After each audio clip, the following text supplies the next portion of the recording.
Radio Publique Africaine.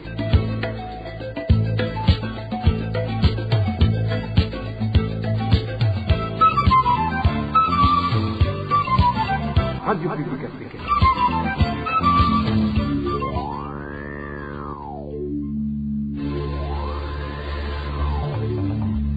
C'est le moment de suivre le journal parlé en français. À la présentation, Émile Nivasumbo.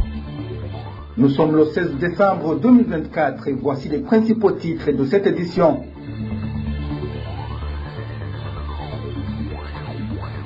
Cinq ans de prison, c'est la peine requise à l'égard des médecins Christophe Sahabo et Jean-David Pilot.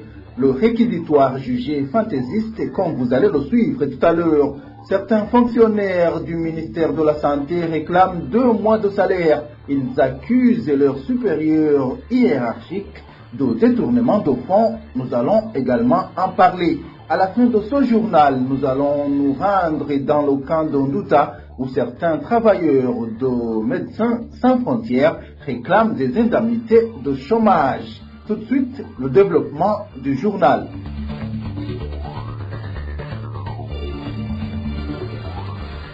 Sécurité pour commencer, le député Lazare Mbouyekouré, membre du parti CNDD-FDD, est toujours en cavale depuis samedi dernier. Ce député réputé être un proche du président Évariste Ndayishimiye aurait quitté le pays suite aux menaces de mort dont l'origine est le chef de l'État. Même son magasin de vente des matériels de construction situé au quartier Swahili de la province Gitega est actuellement fermé. Les détails avec Clovis Nyonzima.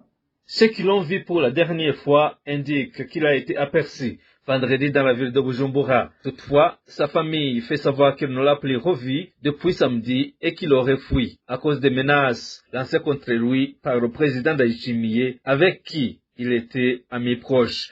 Selon les informations en provenance des proches de ces 2 anciens amis, l'objet du conflit entre eux serait l'argent qui a été détourné dans les caisses du parti CNDD-FDD et dans d'autres différents projets. Ce député a fait savoir à ses proches qu'il s'enfuyait à cause du plan de son élimination physique concocté par le président Ndayishimiye. Au sein du parti CNDD-FDD, certains confirment ces informations, tout en ajoutant que le conflit qui oppose le député Lazare Mbouyekouré du président Ndayishimiye lui a également coûté sa place de commissaire en charge de projets de développement au sein du parti CNDD-FDD. Les relations entre les deux se seraient détériorées depuis un certain temps.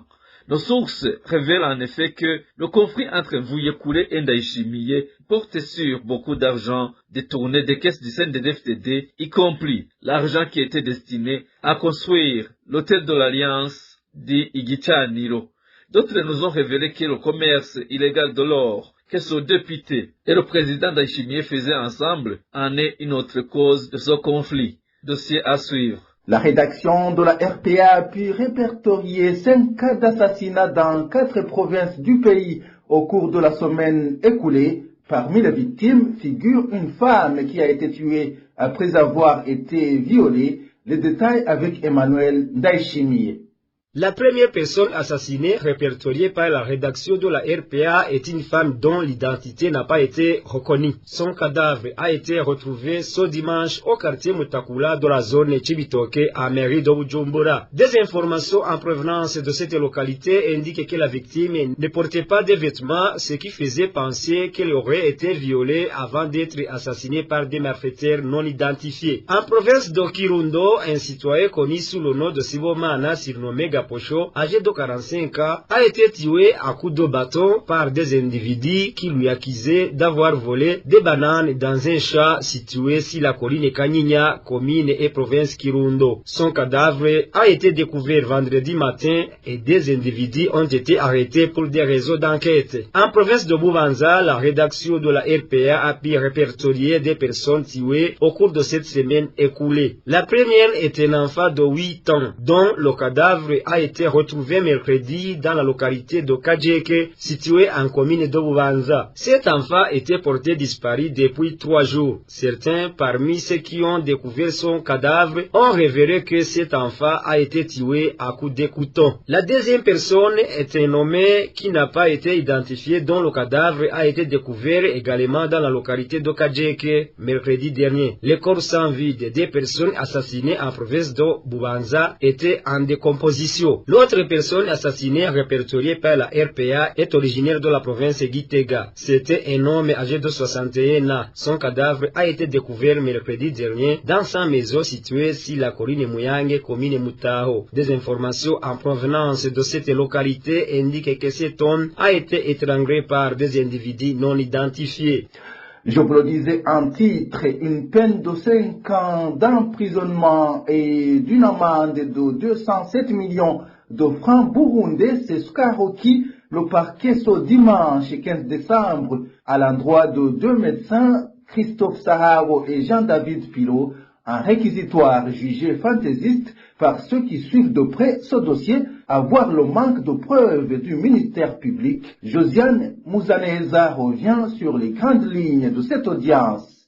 Comme constaté lors des rares audiences irrelatives, les avocats de l'État ont montré encore une fois qu'ils n'avaient aucune preuve tangible de ce qu'ils avançaient, et ce durant tout le procès qui a débuté jeudi 12 décembre, procès mis en délibéré ce dimanche 15 décembre. Selon un des envoyés spéciaux de la RPA, Arouyigi, les accusations étaient fallacieuses en plus de concerner des faits prescrits. En effet, la première accusation était portée sur le fait que l'hôpital Kira s'est soustrait de son obligation de fournir un bilan d'ouverture, une accusation balayée d'un revers de la main par la partie défenderesse qui a fourni les procès-verbaux ainsi que le bilan d'ouverture adopté en juin 2016 par l'Assemblée générale. De plus, cette accusation n'avait pas lieu d'être vue qu'elle tombe sous le coup de la prescription, étant donné que la durée pour les délits économiques est de 3 ans. Une autre accusation présentée par les avocats de l'État concerne le faux et usage de faux, une accusation qui s'est basée sur un soi-disant PV frauduleux. Ici, la partie défenderesse a fait savoir à la Cour que cette accusation est juste une perte de temps, vu que ne peut pas tenir compte d'un brouillon et en conclure qu'il s'agit d'un faux et usage de faux, juste parce qu'il ne comporte aucune signature ni cachet, d'autant plus qu'à l'entête du dit brouillon était écrit, je cite, PV provisoire, fin de citation, et les avocats de la défense d'exiger un écrit sanctionnant des brouillons ne comportant aucune signature. Le lendemain, la partie accusatrice est revenue à la charge avec cette fois-ci une autre accusation. En effet, les avocats de l'État ont juré que les actionnaires privés européens ne sont que des usurpateurs, mais paré à toute éventualité, les avocats de la défense s'étaient munis de tous les procès-verbaux et de tous les rapports financiers prouvant la participation de tout un chacun au capital de Kila Hospital. Pour prouver que la partie accusatrice mentait sciemment, des rapports datés d'avant l'emprisonnement du docteur Christophe Sahabo et comportant la signature de Charles Ndagijimana, actuel président autoproclamé du conseil d'administration de l'hôpital Kila, ont été présentés à la Cour. Des rapports appuyés par des déclarations d'impôts de 2023 et 2024 certifiées par l'OBR, lesquelles déclarations reconnaissent les actionnaires suisses comme étant majoritaires, ce qui n'a pourtant pas empêché le parquet de requérir une peine de 5 ans d'emprisonnement à l'encontre des 2 médecins, à savoir le docteur Christophe Sahabo et le docteur Jean-David Pilot, accompagnés d'une amende de 7 millions de francs burundais pour le premier et de 200 000 francs burundais pour le second, peine réclamée sur base de l'accusation de faux et usage de faux, pourtant rejetée dans nos éditions ultérieures. Nous reviendrons sur d'autres faits et magouilles qui ont marqué cette audience. Dans un instant, nous parlons société. RPA. Certains habitants de Nyakabiga alertent que des vols nocturnes sont devenus légion dans cette zone de la ville de Bujumbura. Selon ces habitants, les voleurs profitent de l'obscurité causée par le manque d'électricité et volent des fils électriques. Le point avec Walter Kwizera. Ça fait plusieurs mois que des cas de vol nocturnes se manifestent beaucoup en zone de Nyakabiga. Selon l'un des habitants de cette même zone, tout a commencé avec des vols de câbles électriques et par la suite la situation s'est empirée. Cet habitant témoigne. Ça fait un mois et demi que les câbles électriques ont commencé à être volés dans le quartier 3 de la zone Nyakabiga. J'ai même signalé les autres à propos de ces vols, mais rien n'a été fait. C'est ainsi que ces vols ont continué au fur et à mesure que les coupures du courant électrique persistait. Ces vols se commettaient surtout le soir, mais aussi pendant la journée.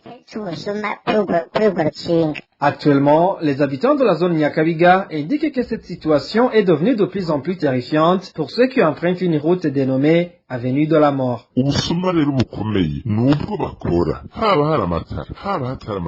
Les vols sur cette avenue se font à tout moment car il y a des coupures du courant électrique, de même qu'en présence du courant. Mais le pire, c'est en cas de coupure du courant car ces voleurs, quand ils voient quelqu'un emprunter ce tronçon et dépouiller tous ses biens, et les voleurs se diriger vers la rivière Nahangwa. Ces cas de vol s'accentuent actuellement. Mais le plus frisant dans tout cela, c'est que dans les environs se trouvent des positions de la police.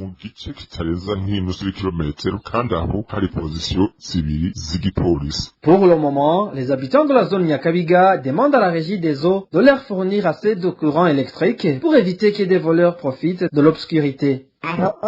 Cet endroit figure parmi les endroits dont il est difficile d'obtenir du secours car c'est une avenue située entre l'université du Burundi et le bord de la rivière Nahangwa. Pire encore, chaque année, on y trouve une personne morte. Ce qui veut dire qu'il est risqué d'emprunter ce chemin. Peut-être que c'est le maire de la ville de Bujumbura et l'administrateur de la commune Mukaza peuvent faire quelque chose en demandant à la régie des eaux de fournir assez de courant électrique ou bien qu'une autre personne le fasse pour nous. La rédaction de la RPA n'a pas encore pu joindre le chef de zone Nyakabiga, de même que l'administrateur de la commune Mukaza, pour recueillir leurs réactions. Une partie du personnel du ministère de la Santé publique réclame 2 mois de salaire. Je vous le disais également en titre, selon ces membres du personnel de santé, ce retard a été causé par des magouilles et des détournements de fonds opérés par leurs supérieurs hiérarchiques qui ne sont pourtant pas inquiétés. Rémi Delagakura nous en dit plus. Ces employés du ministère de la Santé publique qui demandent d'être rétablis dans leurs droits sont estimés à plus de 500. Tous ont été mis sur des listes des employés qui devraient subir l'arrêt de leur salaire. Une décision prise par le ministère des Finances pour cause. Des enquêtes menées par ce ministère des Finances ont révélé que des salaires au sein du ministère de la Santé étaient élevés par rapport au nombre d'employés. C'était semblant d'être vrai si l'on tient compte des propos d'un employé du ministère de la Santé qui déclare que beaucoup de magouilles s'opèrent dans le secteur de la santé, du sommet à la base. Ici, cette source revient sur cette magouille.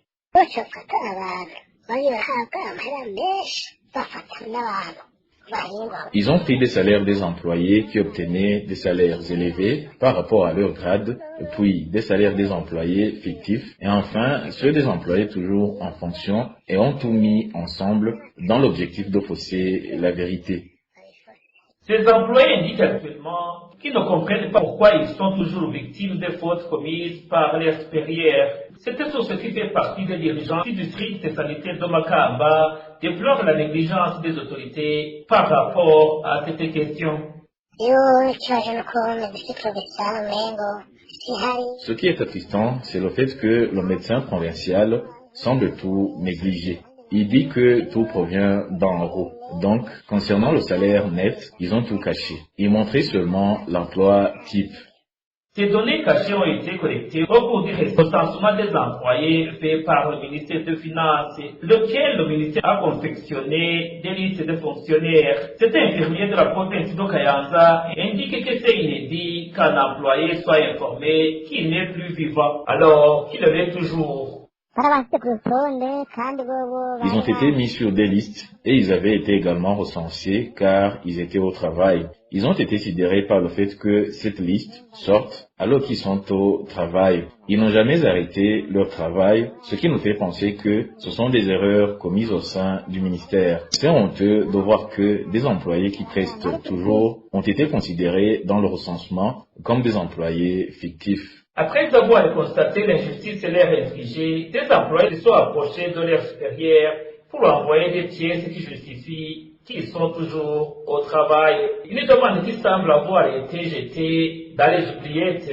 Nous y reviendrons dans nos éditions ultérieures. Les Burundais doivent comprendre qu'aussi longtemps que le pays sera gouverné comme il l'est, sans justice ni bonne gouvernance, la crise du carburant persistera. Explication donnée par l'économiste André Nikwigizé au cours de l'émission Ijamboni Gwawe de ce dimanche. André Nikwigizé appelle le président de la République ainsi que d'autres dirigeants du pays à ne plus mentir aux Burundais en avançant de faux prétextes pour justifier la crise du carburant. L'origine de la crise du carburant est la mauvaise situation économique du pays. Depuis des années, l'économie burundaise dégringole. Le deuxième point important est la bonne gouvernance. Et la bonne gouvernance ne reste pas dans les paroles, elle se manifeste dans des actes. Il faut que tous les Burundais se sentent en paix, que ceux qui peuvent contribuer le fassent en toute tranquillité. Que doit faire le gouvernement pour redresser la situation économique du pays? Le gouvernement doit instaurer cette bonne gouvernance, lancer des projets de développement. Il faut aussi une bonne gestion des aides que le pays reçoit. Une bonne partie finit dans les poches de certains dirigeants. Une des organisations internationales partenaires du Burundi a montré dans son rapport qu'au moins 15% des montants donnés au pays est détourné par des autorités. Si cet argent revenait dans les caisses du pays, il aiderait à grand-chose. Le carburant pourrait être importé.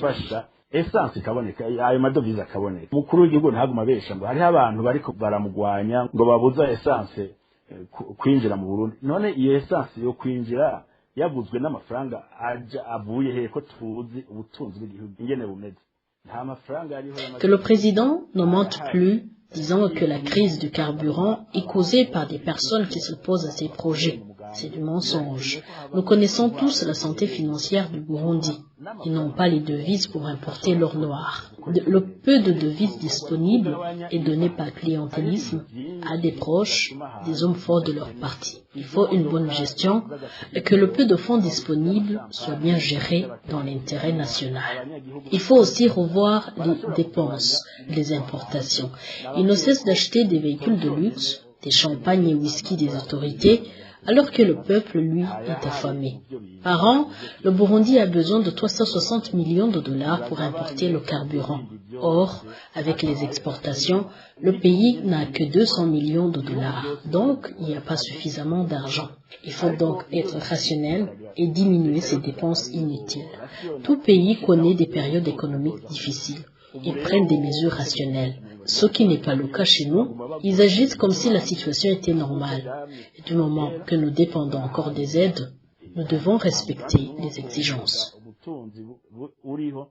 Ivyo rero byose vyerekana ko atantwaro ibereye iriho yaba muri politiki yaba mu butunzi. Mu gihe rero tukiriko turasaba ifashanyo nitwemere batubwire ivyo bashaka ivyo bashaka ko tukora tubikore. Dans un instant, nous nous rendons en Tanzanie pour clore cette édition. Je vous le disais également en titre, les réfugiés burundais du camp d'Onduta, travailleurs de l'organisation Médecins sans frontières, déplorent le fait qu'ils ont été suspendus dans leur emploi sans bénéficier d'indemnités de chômage. Ces travailleurs signalent que l'organisation MSF Tanzanie leur a ordonné de rédiger des lettres de démission pour éviter de leur donner des indemnités. Le point avec Innocent Valentin Singirangabo. Au total, 8 travailleurs burundais affirment être maltraités par l'organisation MSF Tanzanie qui s'occupe de la santé des réfugiés dans le camp d'Onduta en Tanzanie. À l'heure où un employé de MSF remercié reçoit le même montant que son salaire mensuel, multiplié par le nombre de mois de travail pour l'organisation, les 8 réfugiés burundais travaillant dans le département de sécurité ont reçu une indemnité de chômage de 1 200 000 shillings, ce qui équivaut également à l'argent habituellement donné aux réfugiés qui ont accepté de rentrer volontairement au Burundi. L'un des réfugiés burundais qui s'est exprimé sur nos micros affirme qu'ils sont traités injustement car ils ont été contraints de signer des documents confirmant qu'ils ont démissionné au travail alors que c'est MSF Tanzanie qui les ont licenciés.